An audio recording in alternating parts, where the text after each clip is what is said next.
All right, happening right now, a bad pedestrian crash, another one here in Albuquerque. Yeah, very disturbing here. This is what you need to know. It could cause a lot of traffic problems, so listen up. We want to show you a live picture first off from the scene here. This is happening at Coors and Rio Bravo in southwest Albuquerque. BCSD officials tell us a pedestrian was taken to UNMH with a possible broken leg and head injury. His condition right now unknown, but we do know that northbound Coors traffic is being diverted onto La Monica. Drivers should expect delays in the area. Again, a live look here at Coors and Rio Bravo Boulevard. A pedestrian accident just happened not long ago. We'll have more traffic updates coming up for you in just a bit. Also this morning, a New Mexico woman is attacked and nearly killed. And the checks and balances that were supposed to be in place to prevent this did not work. Christine Edwards is frail. She had home health care for just simple, mundane, everyday tasks.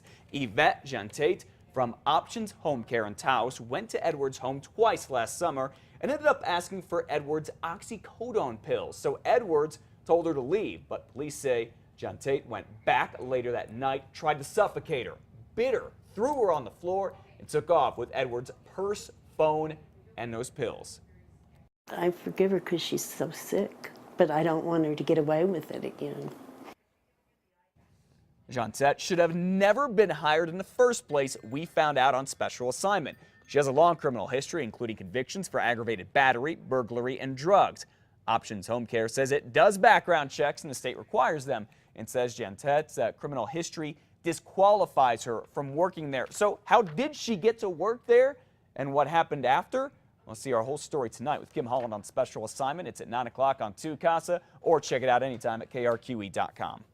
More trouble for the Veterans Administration. Retaliation complaints by whistleblowers at the VA have jumped. A federal watchdog agency is looking into 67 claims that supervisors at the VA retaliated against employees. On Capitol Hill last night, the focus of another House hearing was on those whistleblower complaints, some reporting long patient wait lines and falsified records. Committee members are now examining how the complaints were handled and whether the VA retaliated against the whistleblowers. They will also look at steps the VA is taking to correct its many problems. Meanwhile, back here at home, a new audit shows the Department of Veterans Affairs in New Mexico is making progress in cutting down the number of new patients on their waiting lists. The list includes new patients with appointments that cannot be rescheduled within 90 days. The audit shows that there were 482 veterans on the waiting list. That is actually down more than 1,000 a month ago. The results also show tens of thousands of veterans are still waiting on average of 3 months for medical appointments. By the way, the reports are being released following nationwide outrage over secret waiting lists that were discovered and the suspected deaths of some veterans across the country as a result. 6:04, prosecutors are appealing a federal judge's decision to let a woman accused of kidnapping her own kids and leaving the country with them go to a halfway house. Eileen Clark disappeared from Placitas with her 3 small children back in 1995 after her husband told her he wanted a divorce. She was even on the FBI's most wanted list and wasn't found until 2008 when she and the kids were in London. Clark was recently extradited to the U.S. and pled not guilty on Monday. Prosecutors want her to stay locked up, but the judge ruled yesterday she is not a flight risk and should be released to a halfway house. Eileen Clark is still in jail this morning while prosecutors are fighting to overturn that ruling. Well, a woman in Albuquerque who has a history of driving badly is back behind bars this morning, less than a week after she's accused of almost killing a second person behind the wheel. Miranda Pacheco was thrown in jail yesterday, accused of testing positive for alcohol while on probation. She's on probation for stealing a woman's purse. Now, remember a few years ago, Pacheco was speeding and weaving in and out of traffic on Paseo del Norte near the river. She drove off the road and killed a bicyclist who was well off the road on the bike path there. Last week, we discovered that investigators say Pacheco was driving without a license in June, passed out behind the wheel, went the wrong way on Eubank, and right here, crashed into an auto glass shop. That prompted the widow of the bicyclist Ms. Pacheco killed to speak out once again. Listen. When you've got somebody who had a history of driving recklessly before she killed my husband, and then afterwards you see the same kind of behavior where she gets into a car and she drives dangerously again and again, you wonder, where is the system not holding her accountable. What's going wrong? It's a very good question. Police are still waiting on blood test results from Pacheco's crash on Eubank before they can charge her with another DWI.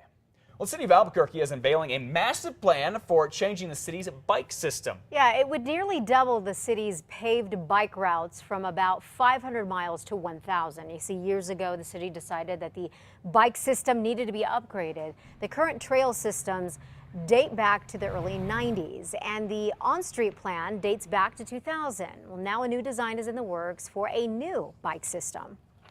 It's also great for the environment to get people biking instead of driving every day to and from work.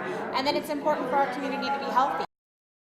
City Council will consider adopting the plan in the fall. The paths would be installed over the next 5 to 10 years. We have posted a link on our website to show you the maps and a list of upcoming meetings. Go to krqe.com. A plan to make Santa Fe safer for bike riders has hit a speed bump. A City Council meeting happened with a committee, and they have halted a plan to build a $2 million bicycle and pedestrian underpass at St. Francis Drive and West Alameda. Members of this finance committee aren't sure that the money for the project can be taken from a bond issue approved by voters in 2012. There will be a public hearing about this later this month. 6:07, New Mexico certainly isn't the only state dealing with a massive drought. You know, water levels in Lake Mead in Nevada are at a new low and getting lower. What did this look like a decade ago? Well, this was all underwater. I mean, boats were everywhere. There was a whole marina here. All right, check out that white line. Yeah, that's where the water used to be. The Bureau of Reclamation says Lake Mead is now, get this, just 39% full. It has not been this empty since the Hoover Dam was built and the reservoir was filled. That was back in the 30s. The rate at which our weather patterns are changing is so dramatic that our ability to adapt to it is really crippled. The reservoir serves Las Vegas, Nevada, Phoenix, and Los Angeles. And get this, despite its wasteful reputation, Las Vegas actually reuses 93% of all its water. It's also started cutting down on the amount of water that people use there, even though more people are moving there. We're talking 400,000 people in the last decade. Las Vegas is paying them to take out the regular lawn in your yard and put down eco-friendly stuff, and they've managed to cut water use by 33%.